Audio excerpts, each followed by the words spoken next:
આભાર માનીએ છીએ સરસ ગીતના માટે ને ગરમીમાં પણ ગરમી કાઢી નાખી ઈશ્વરનો આભાર માનીએ છીએ. ઈશ્વરને ધન્યવાદ આપે છે જે વિશે આશા વિશ્વાસ છે એ ગરમીના વાતાવરણમાં પણ બધું આપણને આપે છે. ગરમી વધી જાય છે, પંખા ઉપર કરે છે, પરંતુ છતાંય આપણને ઠંડક મળતી નથી. અને એટલા માટે આશા રાખીએ છીએ કે આવનાર દિવસોમાં પાસ્ટોરેટ કમિટીઓ વિચાર કરે સભા ચૂંટ્યા પછી કંઈ ઠંડુ આપે અને એ પ્રમાણે પ્રાર્થના કરીએ અને વિનંતી કરીએ છીએ જેઓને પણ પકડી આવે કે આનંદનો પ્રસંગ આવે તો આવું તમે આ તમારો આનંદ શેર કરશો મંડળી સાથે એવી ખાસ વિનંતી છે.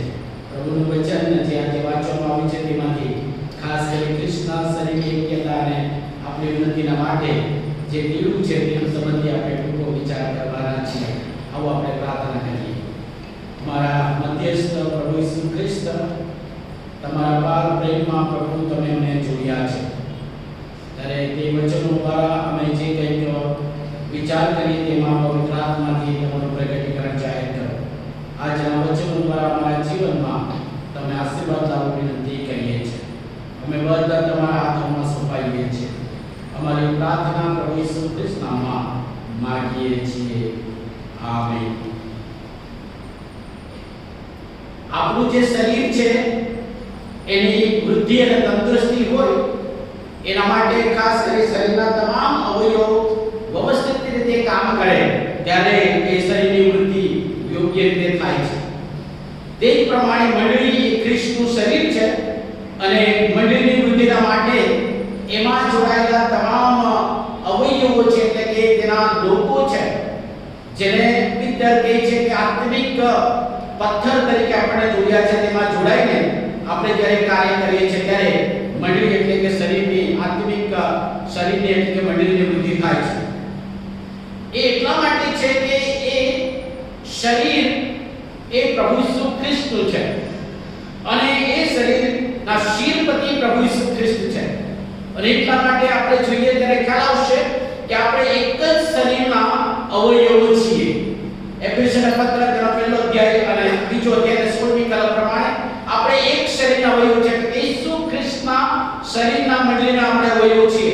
અને એટલા માટે ઈસુનું વચન કહે છે કે એક જ આત્માનું આપણે અનુકરણ કરીએ છીએ. બીજા બધા આત્માઓ નહીં પરંતુ એક જ આત્માનું આપણે અનુકરણ કરનારા છીએ. એફેસના પત્ર તેનો બીજો અધ્યાય 18મી કલમ પ્રમાણે આપણે એક પવિત્ર આત્માનું અનુકરણ કરીએ છીએ. અને એટલા માટે આપણે એક શરીરના ભાગીદાર છીએ. એટલે કે આપણને એક જ શરીરમાં વારસો આપવામાં આવે છે. આપણે એક શરીરના ભાગીદાર છીએ અને એટલા માટે એક શરીરના ભાગીદાર હોવાને કારણે આપણો એક જ પ્રભુ છે એટલે કે તારનાર એક છે, બીજા કોઈ નથી.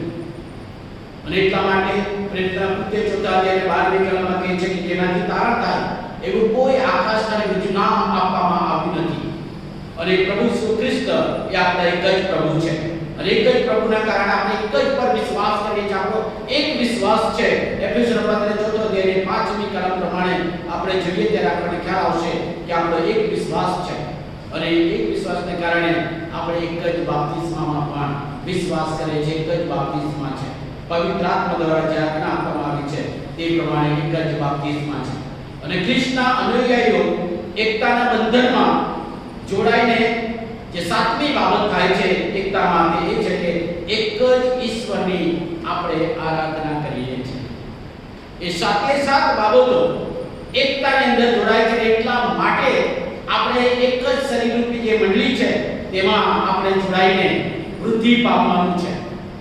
અને મંડળીની અંદર એને જોડાઈને વૃદ્ધિ પામવાનો હેતુ એ પ્રભુની યોજના છે. કારણ કે એનો શિરપતિ એનું શરીરને જીવન આપનાર જીવે છે. અને એટલા માટે આપણે પણ તેમાં જોડાઈને જીવીએ અને વૃદ્ધિ પામે જરૂરી છે. અને આપણી જે પસંદગી છે એ શરીરમાં એ યોગ્યતામાં કરવામાં આવી છે. દુનિયાના ઘણા લોકો છે, ઘણા લોકો કદાચ ખ્રિસ્તી કુટુંબમાં જન્મે, ઘણા લોકો કદાચ ઈસુના નામે બાપ્તિસ્મા લે, ઘણા લોકો દ્રઢીકરણમાં પણ જોડાય, નિયમિત બાઇબલ વાંચતા હોય બધું, પરંતુ પ્રભુના શરીરમાં ઉન્નતિના માટે જે પસંદ કરીને જોડવામાં આવે તે ઈશ્વરની પસંદગી છે. તેડવામાં પણ આવ્યા છે પણ તેની સાથે સાથે એમાંથી પસંદ કરીને એ સકળાને એ શરીરને સંપૂર્ણ કરવાના માટેનો આપણે પસંદ કરવામાં આવી છે. અને તેની સાથે એમાં સેવાનું કાર્ય કરવા માટે આપણી પસંદગી કરવામાં આવે છે. અને તેની સાથે સાથે ખ્રિસ્તના શરીરની ઉન્નતિના માટે, આપણું શરીરની ઉન્નતિના માટે આપણને પસંદ કરવામાં આવે છે. એટલા માટે વાલો ઈશ્વરની પસંદગી ખૂબ અગત્યની છે.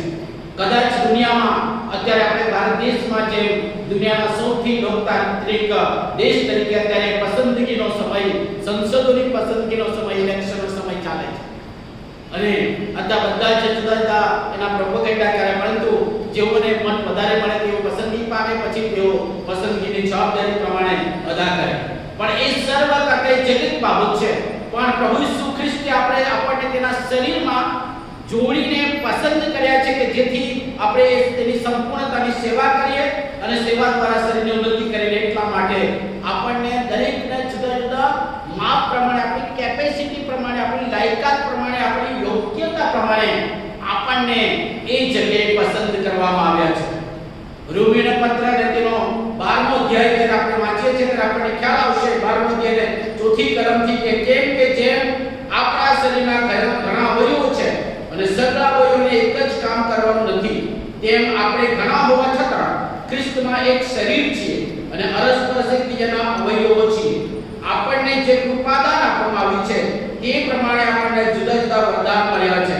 તેથી જો પ્રબોધ કરવાનું દાન મળ્યું હોય તો પોતાના વિશ્વાસના પ્રમાણમાં તેને પ્રબોધ કરવો, અથવા જો સેવાનું તો સેવામાં તત્પર રહેવું.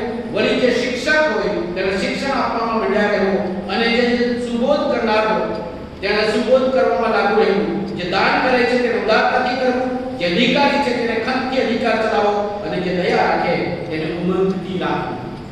એ ખ્રિસ્તના શરીરના ઉન્નતિના માટે દરેકની કેપેસિટી પ્રમાણે આપણને વરદાન આપ્યું છે.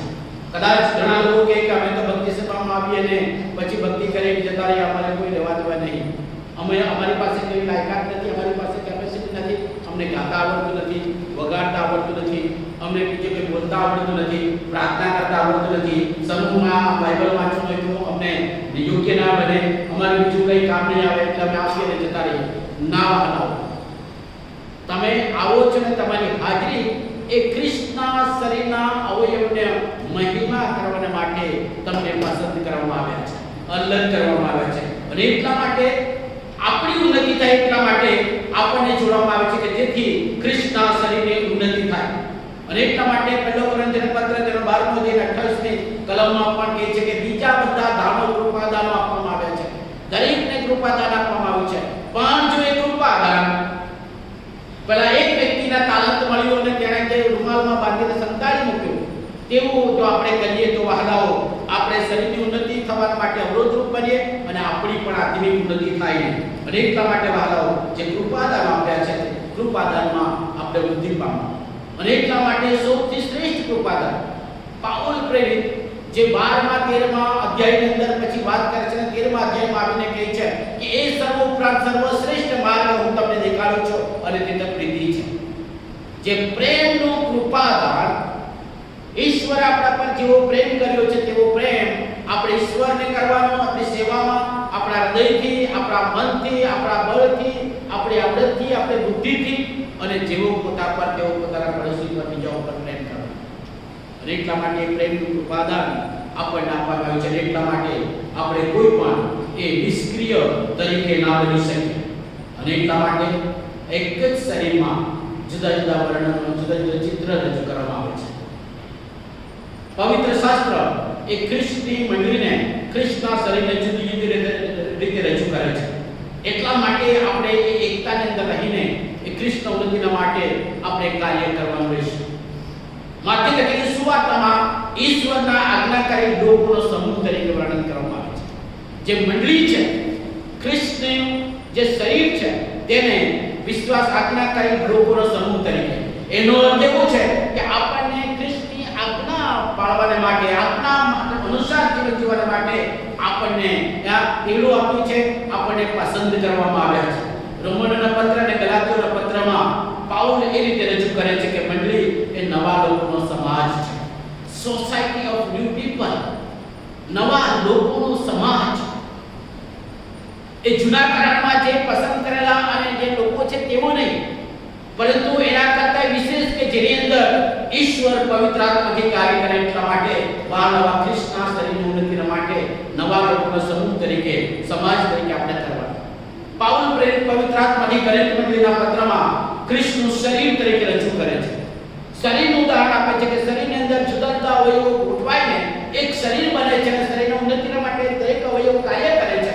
અને એટલા માટે કોઈ પણ અવયવને નાનો ના ગણી શકાય તેમ આપણને આ જે શરીરરૂપી મંડળીમાં જોડ્યા છે, જીવન પથ્થર તરીકે જોડ્યા છે, એ ત્યારે કોઈ પણ પોતાની જાતને નાનતા ન અનુભવે અને કોઈ પોતાને બીજાઓને નાના ના સમજે. અને એટલા માટે એ ખ્રિસ્તનું શરીર તરીકે રજૂ કરે છે. લુક ડોક્ટર છે એટલા માટે એની સુવાર્તામાં અને પ્રેરિતના કૃત્યમાં ખ્રિસ્તના શિષ્યોનું સૌથી મહત્વનું કાર્યની જવાબદારી દર્શાવે છે. અને તેઓ અંત સુધી સર્વ જાતોને ખ્રિસ્તની સુવાર્તા આપે એ આપણા સમૂહ તરીકે દર્શાવે છે.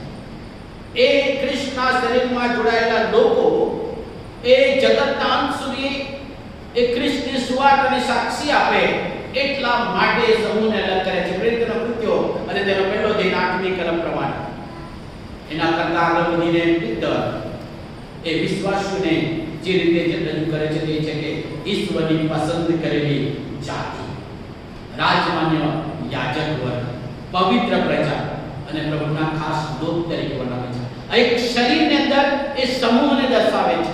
અને એટલા માટે મારો શરીરની ઉન્નતિ થાય અને આપણી ઉન્નતિ થાય એમ પ્રભુ છે. એટલા માટે આપણને તેડવામાં આવ્યા છે અને પસંદ કરીને અલગ અલગ જવાબદારી સોંપવામાં આવી છે. યોહાન પોતાની સુવાર્તા દ્વારા એક મંડળીને ઘેટાનું ટોળું તરીકે દર્શાવે છે અને પ્રભુ ઈસુ ખ્રિસ્તને ઉત્તમ ઘેટા પાળક દોરનાર તરીકે દર્શાવે છે. એટલા માટે કહે છે કે મારા બીજા ઘેટા છે તે આ વાડામાં નથી, તેઓ પણ આ વાડામાં આવે કે જેથી એક ટોળું અને એક ઘેટા પાળક થાય. આપણને ઘેટાના ટોળા તરીકે ગણવામાં આવે છે અને તેના પાળક એ પ્રભુ ઈસુ ખ્રિસ્ત છે. અને એટલા માટે ઘેટાના ટોળાની અંદર કોઈ પણ ફાટફૂટ ના પડે, ખલેલ ના પહોંચે અને ઉન્નતિ થાય એ બહુ અગત્યનું છે. બીજું એ યોહાન લખે છે, યોહાન 15 અને 1-16 ની અંદર કે ઈસુ ખ્રિસ્ત ખરો દ્રાક્ષવેલો છે અને આપણે ડાળીઓ છીએ કે જેથી દ્રાક્ષવેલાની સાથે ડાળીઓ જોડાય રહે, એ ડાળીઓ ફળ આપે અને વધારે ફળ આપે એને શુદ્ધ કરે છે. પણ જે ડાળીઓ ફળ નહીં આપે, નિષ્ક્રિય થાય, જોડાય તો રહે પણ પોતાના માટે જ જીવે, તો તેને કાપી નાખવામાં આવે. અને એટલા માટે વહાલાઓ આપણે કોઈ પણ રીતે ઈસુ ખ્રિસ્તની સાથેને જોડાણમાં કપાઈ ન જઈએ, પણ આપણે વધુ ફળ આપીએ એટલા માટે આપણી પસંદગી કરવામાં આવે છે. એટલે કોઈને પણ એવું ના લાગવું જોઈએ કે તમે કોઈ કામના નથી. ઈશ્વરે તમને એટલા માટે પસંદ કર્યા છે અને તેડ્યા છે કે તમે ફળ આપો અને બહુ ફળ આપો, એના અને પ્રભુનો નામનો મહિમા થાય. ખ્રિસ્તમાં જ્યારે શરીરમાં જોડાય છે ત્યારે શરીરની ઉન્નતિ થાય, પણ તેની સાથે સાથે આપણી ઉન્નતિ થાય છે. અને એટલા માટે મંડળીની અંદર પ્રત્યેક અંગ એકબીજાની સાથે જોડાઈ રહે છે. દરેક જણ આપણે એકબીજાની સાથે જોડાયેલા છે. એટલે એક સભ્યને નુકસાન થાય ત્યારે આખું અંગ, આખી મંડળી દુઃખી થાય, અને એક સભ્યને આનંદ થાય તેની સાથે આખી મંડળીમાં આખું શરીર આનંદ અનુભવે છે. અને એટલા માટે પ્રભુ ઈચ્છે છે કે આ શરીર અને શરીરના અવયવો વૃદ્ધિ પામે અને એના દ્વારા મંડળીની વૃદ્ધિ થાય. ખ્રિસ્તીઓની વૃદ્ધિ કઈ રીતે થઈ શકે કે જેથી મંડળીની વૃદ્ધિ થાય, તેની સાથે સાથે ભૌગોલિક રીતે, ભૌતિક રીતે અને આત્મિક રીતે વૃદ્ધિ પામે. એટલે કે biological growth, material growth and spiritual growth એ પ્રભુ આપણી પાસે ઈચ્છે છે જ્યારે મંડળીમાં આપણે છે ત્યારે. એના ભાગરૂપે આપણે ભક્તિ સભામાં આવીએ છીએ, એના ભાગરૂપે આપણે પ્રાર્થનામાં જોડાઈએ છીએ, પવિત્ર શાસ્ત્ર વાંચીએ છીએ, પ્રાર્થના કરીએ છીએ. જે તે આપણને મળે છે આપણી જીવિકા પ્રમાણે એ આવકમાંથી આપણે પ્રભુની ઉન્નતિના સેવાની ઉન્નતિના માટે, સેવાના માટે અને કાર્ય આગળ વધે એટલા માટે આપણે દાન આપીએ છીએ. એની અંદર આપણે જુદી જુદી જવાબદારી કરીએ છીએ, જેમ કે ક્રિશ્ચિયન સેવા, મહિલા સંગઠન અને તેની આગેવાની, ક્વાયર અને તેની આગેવાની, આ ખાસ કરી યુથ ફેલોશિપ અને તેની આગેવાની, સન્ડે સ્કૂલ તેની આગેવાની અને બાળકો પાસ્ટોરેટ કમિટી અને તેની આગેવાની, જુદા જુદા સિનિયર સિટીઝન અને તેની આગેવાની. કેટલાક લોકો કહે કે અમે તો કોઈ જગ્યાએ ના વાહ, શરીરની અંદર આપણને અગત્યની જગ્યાએ જોવામાં આવે છે. એટલા માટે કે જેથી એની ઉન્નતિ થાય. અને એટલા માટે ઉન્નતિ થાય એટલા માટે કેટલીક બાબતો પ્રભુ આપણને જણાવે છે કે મને પહેલી બાબત કે આપણામાં શરીરની ઉન્નતિ થાય, આપણી ઉન્નતિ થાય એટલા માટે આપણામાં દીનતા હોવી જોઈએ. મીકનેસ એ દીનતા એવી છે, એનો અર્થ એ છે કે આપણે રામ બનવાનું, આપણે દીન બનવાનું, નાના બનવાનું. પ્રભુ ઈસુ ખ્રિસ્ત ભાષણના 5મા અધ્યાયની 3જી કલમમાં જણાવે છે કે આત્મામાં જેવું રાગ છે તે મને ધન્ય છે. અને એટલા માટે આપણે એ દીનતા ધારણ કરવાની. ઈસુ ખ્રિસ્તે એટલી દીનતા ધારણ કરી કે એના પર ગમે તેવા અપમાનો કે ગમે તેવો તહમત મૂકવામાં આવ્યો, પરંતુ એ સ્વીકારે નહીં ને કોઈ પણ એનો પ્રતિકાર ના કરે. દીનતા છે. દીનતાથી મંડળીની વૃદ્ધિ થાય છે અને મંડળીની એકતા ટકાવી રાખે છે. જ્યારે અભિમાન મંડળીમાં ફાટફૂટ લાવે છે. દીનતા મંડળીની એકતામાં વૃદ્ધિ કરે છે અને એકતા ટકાવી રાખે છે. જ્યારે અભિમાન એ મંડળીની અંદર ફાટફૂટ લાવે છે. આપણે દીનતા ત્યારે જ ખબર પડે, આપણે ખરેખર દીન છીએ ત્યારે જ ખબર પડે કે સામેની વ્યક્તિ બીજાઓ આપણી ભૂલ અને આપણા પાપ દર્શાવીને આપણે એનો સ્વીકાર કરી લઈએ કે હા મારી ભૂલ છે, આ મારું પાપ છે. પણ જો હું એ મારી ભૂલ ના સ્વીકારું અથવા તો મારા પાપ હું ના સ્વીકારું, પાપ હોવા છતાં, તો હું દીન નથી અને એ અભિમાન તરફ દોરી જાય છે. અને એટલા માટે દીનતા એ પ્રથમ પગથિયું છે. તેની સાથે નમ્રતા. પ્રભુ ઈસુ ખ્રિસ્ત એટલા નમ્ર બન્યા કે કાલવારી વધસ્તંભના એ શરમજનક મરણ સુધી ગયા. અને વાલો નમ્રતા એ પવિત્ર આત્માનું ફળ છે. ગલાતીયનું પત્ર 5મો અધ્યાય 22 અને 23ની કલમની અંદર આપણે વાંચીએ છીએ. એ નમ્રતા પવિત્ર આત્માનું ફળ છે ને એ ખ્રિસ્તી વૃદ્ધિના માટેનું પહેલું પગથિયું છે. અને એટલા માટે મંડળીની એકતાને ટકાવી રાખવા માટે આ બહુ જ અગત્યની બાબત છે. અને એને વૃદ્ધિ કરવા માટે, એને વધુ મજબૂત કરવા માટે ત્રીજી બાબત છે આપણી પાસે માંગે છે તે ધીરજ. ધીરજથી આપણે સહન કરવાનું, વર્તન કરવાનું. આપણે ઘણી બધી ખામીઓથી અને ક્ષતિઓથી ભરાયેલા છીએ અને એટલા માટે એવું હોવા છતાં આપણે એવી અપેક્ષા રાખો કે બધા જ મારી વાહવા કરે અને બધા મને સ્વીકાર કરે. આ મંડળીમાં બધા લોકો મને સારો બાળક ગણે, આમ મારા દરેકમાં મનમાં થાય અને એની ઈચ્છા રાખો. પણ જ્યારે તમારો સ્વીકાર કરવાનો કે મારો સ્વીકાર કરવાનો આવે ત્યારે ખામી સાથે હું એવી ઈચ્છા રાખું કે મારી જેટલી પણ ખામી છે, ખામી ખૂબી છે, તો પણ લોકો મારો પ્રેમથી સ્વીકાર કરે, મને વાહવા કરે. તો સામે ચાલીને આપણે એ પણ કરવાનું કે મારે પણ બીજાઓની જે નબળાઈ છે, ખામીઓ છે, ક્ષતિઓ હોવા છતાં એમનો સ્વીકાર કરવાનું મારામાં હૃદય હોવું જોઈએ. એ ધીરજથી એ કાર્ય કરે ત્યારે એ બાબત બને છે. આપણે બીજાઓને ભૂલ બતાવી શકીએ, બીજાઓને ખામી કાઢી શકીએ, પણ બીજાઓ જ્યારે મારી ખામી અને મારી ભૂલ બતાવે ત્યારે તે સ્વીકાર કરતા એ જેવા છે તેવા સ્વીકાર. કારણ કે આપણે પ્રભુની આગળ એ રીતે માંગીએ છીએ, પ્રભુ જેવો છું તેવો, જેવી છું તેવું મારો સ્વીકાર કરો. પણ જ્યારે બીજાનો સ્વીકાર મારે કરવાનો વારો આવે ત્યારે ના, હું માફ નહીં કરું, કદી ના માફ કરું. કેમ બને? નહીં થાય. મારે આગળ સમાજમાં બધામાં મારું અપમાન કરવું નહીં બને, પણ પ્રભુને આગળ આપણે પોતે સ્વીકારીએ, પ્રાર્થના કરીએ. એટલા માટે મંડળીની અને આપણા શરીરની ઉન્નતિના માટેનો અગત્યનો ભાગ છે કે ધીરજ. અને ત્યાર પછી જે બાબત આવે છે તે પ્રેમ. અભિમાન, ટીકા અને બદનામી મંડળીના ફાટફૂટ કરવાના મુખ્ય કારણો છે. અને શેતાન તેમાં ખુશ થાય છે. શેતાન એવી રીતે એનો ઉપયોગ કરીને મંડળીની અંદર ફાટફૂટ અને નુકસાન કરવાનું, આપણા આત્મિક નુકસાન કરવાનું કોશિશ કરે. પરંતુ મંડળીની એકતા ટકાવી રહે, મજબૂત બને, એટલા માટે આપણે એકતાના ગુણ આપણામાં હોવો જોઈએ, એ બહુ જરૂરી છે. અને એટલા માટે દીનતા, નમ્રતા, ધીરજ, પ્રેમ અને શાંતિની બંધનમાં આપણે વૃદ્ધિ પામવાની જરૂર છે. અને એટલા માટે વહાલા પ્રભુ આ શરીરની મંડળીમાં મને જોડ્યા છે, જે જીવન પથ્થર તરીકે મારી પસંદગી કરી છે, તેવું આપીને એ ખ્રિસ્તની શરીરના ઉન્નતિના માટે, મારા જીવનના ઉન્નતિના માટે જ્યારે પ્રભુએ પસંદ કર્યા છે. કોઈની પસંદગી ના કરી, પ્રભુએ આપણી પસંદગી કરી છે. અને એટલા માટે યાદ રાખો, પ્રભુને ધન્યવાદ આપતા. આપણે કોઈ વિશેષ નથી. જેવા છે ત્યારે જ્યારે આપણે પ્રભુની આગળ આવીએ છીએ ત્યારે વહાલાઓ પ્રભુની આગળ આપણે માગવાનું છે કે પ્રભુ, જેમ તમારી પ્રાર્થના એ ગેતસેમાને વાડીમાં આવતી કે હે બાપ, જેમ આપણે એક છીએ તેમ તેઓ પણ એક થાય, એમ આપણે પ્રભુની આગળ એકતામાં જોડાઈએ એ ખાસ થાય.